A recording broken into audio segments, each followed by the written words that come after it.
Hello and welcome. On this video we will teach you how to replace the loudspeaker on your iPhone.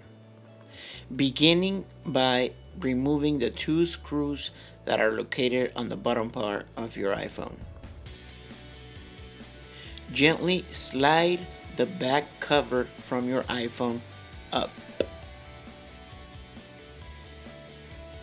Remove the back cover from the iPhone. Now you will see the the battery. Remove the screw that holds the battery flex. Gently pull up on the battery from the iPhone.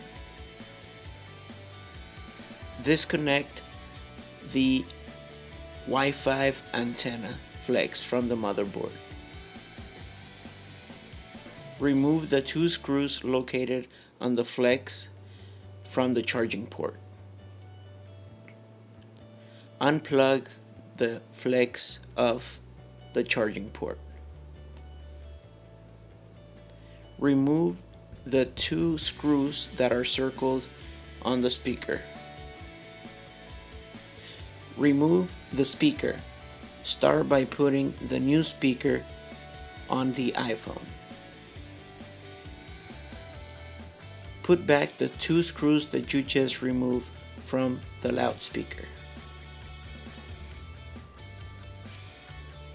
And that's it, guys. Put it all back together just how you took it apart. It's very easy and simple.